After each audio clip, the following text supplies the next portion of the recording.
السلام علیکم عزیز دوستو، امید کرتی ہوں کہ آپ سب خیریت سے ہوں گے۔ دوستو، آج جو واقعہ میں آپ کو سناؤں گی وہ یقیناً آپ کو بہت پسند آئے گا۔ غیاث پور میں ایک بوڑھی عورت حضرت نظام الدین اولیاء کی ہمسائی تھی اور آپ سے بے حد عقیدت رکھتی تھی۔ اس بوڑھی عورت کا یہ کام تھا کہ وہ صبح سے شام تک رسی بنتی اور پھر دوسرے دن قریب کی آبادی میں جا کر اس رسی کو فروخت کر دیتی تھی۔ پھر 4 پیسے جو حاصل ہوتے ان سے جو کا آٹا اور تھوڑی سی ترکاری خرید لاتی۔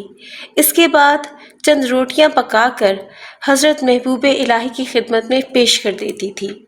پہلی بار جب اس ضعیف خاتون نے اس طرح عقیدت کا مظاہرہ کیا تو حضرت نظام الدین اولیاء نے یہ کہہ کر وہ روٹیاں قبول کرنے سے انکار کر دیا کہ اس غذا سے تو خود تمہارا پیٹ بھر نہیں سکتا، پھر ہم لوگ تمہارے ناتواں کاندھوں پر اپنے رزق کا بوجھ کیوں ڈالیں؟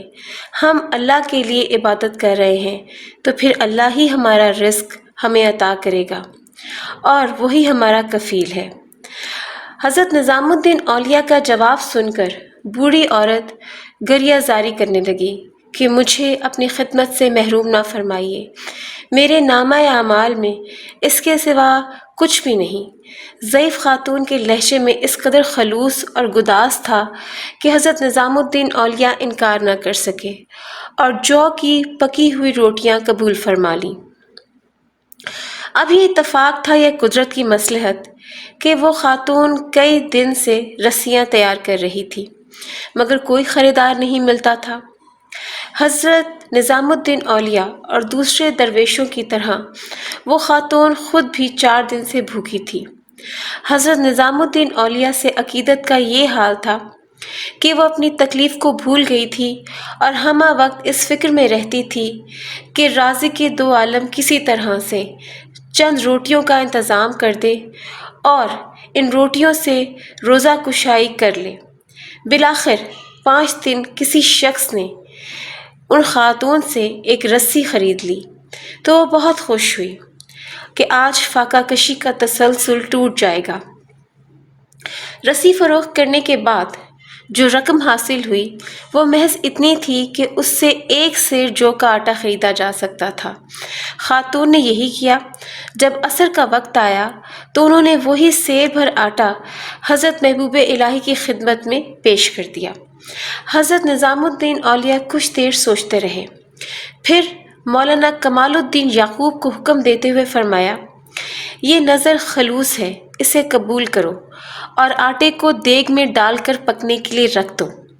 حضرت شیخ کمال الدین یعقوب نے پیر و مرشد کے حکم پر عمل کرتے ہوئے جو کے آٹے کو دیگ میں ڈال دیا اور پھر زیادہ مقدار میں پانی بھر دیا۔ اس کے بعد آگ دہکا دی گئی۔ ایسا کرنے سے حضرت محبوب الہی کا مقصد یہ تھا کہ اگر آٹے کے علاوہ غیب سے کچھ اور حاصل ہو تو اسے بھی دیگ میں ڈال کر پکا لیا جائے، اس طرح غذا کی مقدار بڑھ جاتی، ورنہ اگر روٹیاں پکائی جائیں تو 1-2 نوالوں سے زیادہ خوراک کسی درویش کے حصے میں نہ آتی۔ آگ کے شعلے بھڑکتے رہے اور پانی ابلتا رہا۔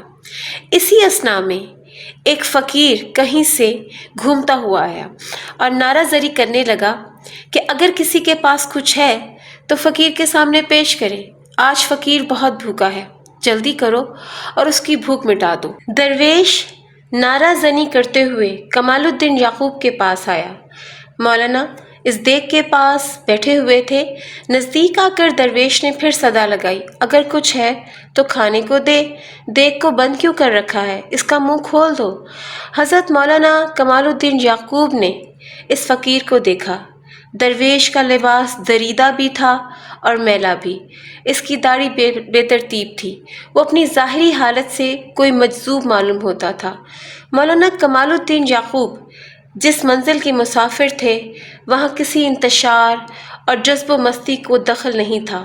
مولانا نے فقیر کو ایک نظر دیکھا اور اٹھ کر حضرت نظام الدین اولیاء کی خدمت میں حاضر ہوئے۔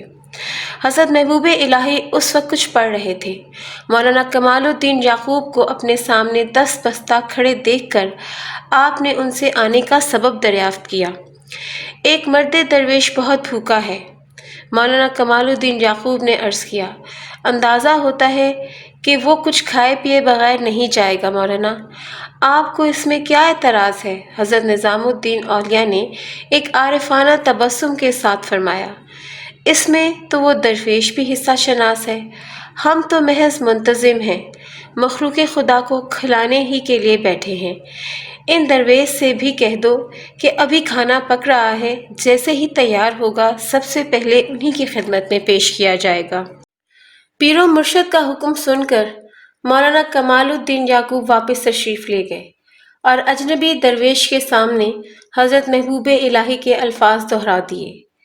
فقیر بھوک سے بے قرار تھا، شدید حالت اضطراب میں کہنے لگا، میرے پاس وقت نہیں ہے، میں انتظار نہیں کر سکتا، اپنے شیخ سے کہیے کہ کھانا جس حالت میں موجود ہے دے دیں، بلکہ زیادہ بہتر یہ ہے کہ وہ خود ہی مجھے کھانا کھلائیں۔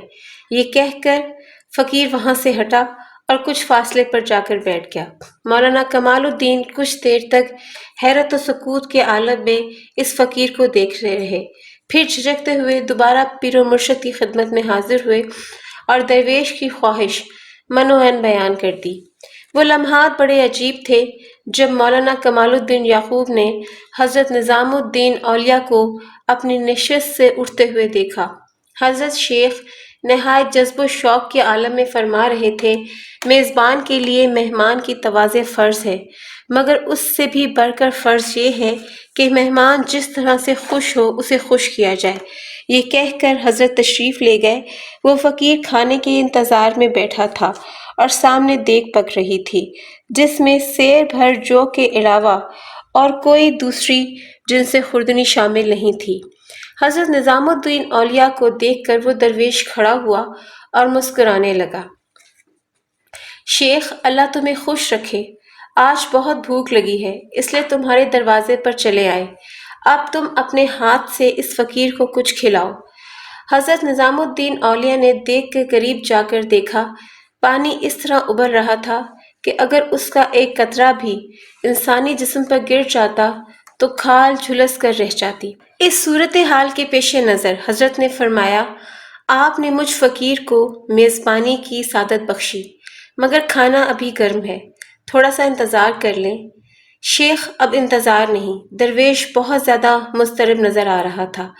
تم اس آگ کی بات کر رہے ہو، جو آگ میرے شکم میں لگی ہوئی ہے اس سے تم نہ واقف ہو، بس تم دیگ اٹھا کر میرے سامنے لاؤ۔ حضرت نظام الدین اولیاء نے کچھ فرمایا، پھر آستینیں چڑھائیں اور ایک موٹے کپڑے سے دیگ کے دونوں کنارے پکڑ لیے۔ پیر و مرشد کے اس عمل کو دیکھ کر مولانا کمال الدین یعقوب آگے بڑھے، مگر حضرت نظام الدین اولیاء نے انہیں یہ کہہ کر روک دیا کہ میزبان کو مہمان کی مرضی کا لحاظ رکھنا چاہیے، اور ہمارا مہمان یہی چاہتا ہے کہ میں اپنے ہاتھوں سے اس کی تواضع کروں۔ اس کے بعد حضرت نظام الدین اولیاء دیگ اٹھا کر اس درویش کے پاس لے گئے۔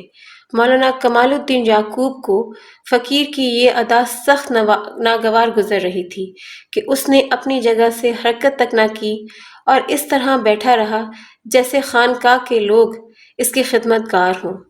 اس کے ساتھ ہی مولانا یعقوب نے یہ بھی محسوس کیا کہ حضرت محبوب الہی کی پیشانی مبارک پر ناگواری کی شکن تک نہ تھی، بلکہ آپ دیگ اٹھاتے وقت بہت مسرور نظر آ رہے تھے۔ حضرت نظام الدین اولیاء دیگ لے کر اس درویش کے قریب پہنچے تو وہ بھوک کی شدت سے اس قدر مضطرب ہوا کہ اس نے ابلتے ہوئے پانی میں بے جھجک اپنا ہاتھ ڈال دیا۔ حضرت محبوب الہی نے اسے منع کرتے رہے کہ اس میں ہاتھ مت ڈالو، تمہارا ہاتھ جل جائے گا، مگر درویش بار بار دیگ میں ہاتھ ڈالتا اور پھر جو کے رقیق آٹے کو منہ میں رکھ لیتا۔ یہ عمل 3 بار دہرایا، پھر اس نے دیگ کو اٹھا کر زمین پر مار دیا۔ وہ دیگ دراصل مٹی کا ایک بہت بڑا مٹکا تھا جو زمین پر گرتے ہی ٹوٹ گیا۔ حضرت نظام الدین اولیاء نہایت صبر و سکون سے درویش کی اس اضطراری حرکت کو دیکھتے رہے، مگر مولانا کمال الدین یعقوب خاموش نہ رہ سکے۔ مہمان، تم نے یہ کیا کیا؟ مولانا کے لہجے سے تلخی کا رنگ نمایاں تھا۔ تمہیں معلوم بھی ہے کہ اس پانی جیسی غذا سے کچھ اور بندگان خدا بھی روزہ کشائی کرتے، افسوس تم نے دوسروں کی بھوک کو نظر انداز کر دیا۔ تم نہیں جانتے کہ یہ درویشان خدا کتنے دن کے فاقے سے ہیں۔ میں اللہ کے حکم سے یہ بات جانتا تھا، مگر کیا کرتا؟ میرے لیے اللہ کا یہی حکم ہے۔ درویش بڑی بے نیازی کے عالم میں بول رہا تھا۔ مجھ سے یہی کہا گیا تھا کہ میں اس دیگ کو توڑ دوں۔ یہ کہہ کر فقیر حضرت نظام الدین اولیاء کے قریب آیا اور نہایت محبت آمیز نظروں سے دیکھتے ہوئے کہنے لگا، شیخ نظام الدین، تمہیں بابا فرید گنج نے نعمت باطنی بخشی اور میں نے تمہاری فاقہ کشی کی دیگ کو توڑ دیا۔ اب تم سلطان ظاہری بھی ہو اور سلطان باطنی بھی۔ یہ کہہ کر وہ درویش تیز قدموں سے واپس چلا گیا اور تھوڑی دور جا کر غائب ہو گیا۔ مولانا کمال الدین یعقوب حیرت سے اپنے پیر و مرشد کی طرف دیکھنے لگے کہ حضرت محبوب الہی نے اپنے مرید کی حیرت دور کرنے کے لیے فرمایا، مولانا، اللہ کی قدرت بھی لامحدود ہے اور اس کا کرم بھی۔ انسان عاجز ہے کہ وہ توفیق الہی کے بغیر کچھ نہیں سمجھ سکتا۔ ہم نہیں جانتے کہ کس بھیس میں کون ہے۔ آؤ اپنے اللہ کا ذکر کریں کہ تمام تعریفیں اللہ ہی کے لیے ہیں۔ اس قدری پوش درویش نے حضرت نظام الدین اولیاء کو سلطان ظاہری و باطنی کہہ کر پکارا تھا، اس لیے آپ رحمت اللہ علیہ کا ایک لقب سلطان المشائخ بھی ہے۔ سبحان اللہ۔ امید کرتی ہوں کہ حضرت نظام الدین اولیاء اور اس درویش کا یہ خوبصورت واقعہ آپ کو پسند آیا ہوگا۔ انشاءاللہ دوبارہ ملاقات ہوگی کسی خوبصورت واقعے کے ساتھ۔ اپنا بہت سا خیال رکھیے گا۔ اللہ حافظ۔